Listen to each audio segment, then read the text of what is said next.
તો ઉમરેઠની ચૂંટણીમાં પરિવારવાદને લઈને વિવાદ સર્જાયો. વિવાદ પર ભાજપ પ્રદેશ પ્રમુખે મૌન તોડ્યું છે.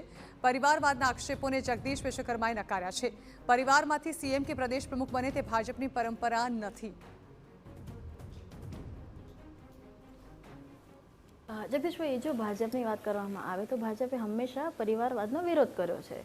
પણ અત્યારે ઉમરેઠમાં જે પ્રમાણે જે ધારાસભ્ય હતા, સોરકી ધારાસભ્ય, એમના પુત્રને ટિકિટ આપવામાં આવી છે અને વિપક્ષ અત્યારે પરિવારવાદનો જે આક્ષેપ છે એ લગાવી રહી છે.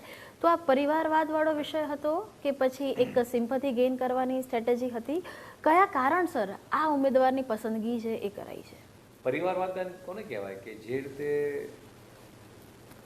નહેરુજી કોંગ્રેસમાં વડાપ્રધાન હતા, ત્યારબાદ ઇન્દિરા ગાંધી વડાપ્રધાન બન્યા, ત્યારબાદ રાજીવ ગાંધી વડાપ્રધાન બન્યા, હવે રાહુલ ગાંધી, ત્યારબાદ પ્રિયંકાજી.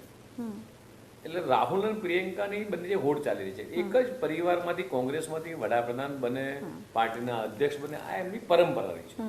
ભારતીય જનતા પાર્ટીમાં ક્યારેય એવી કોઈ પરંપરા રહી જ નથી. કોઈ પરિવારમાં ધારો કે મારો દીકરો છે, મારો દીકરો મારા ગયા પછી મારો દીકરો અહીંયા આવશે, એવું ક્યારેય ના બની શકે. આ ભારતીય જનતા પાર્ટીની ખૂબ ટ્રાન્સપરન્સી છે. જેટલા પણ અહીંયા ભારતીય જનતા પાર્ટીના પ્રદેશ અધ્યક્ષ બન્યા હોય કે મુખ્યમંત્રી બન્યા હોય, ક્યારે એના જ વ્યક્તિના પરિવારમાંથી કોઈ મુખ્યમંત્રી બને કે કોઈ પ્રદેશ અધ્યક્ષ બને એવું ક્યારેય બન્યું નથી. બિલકુલ.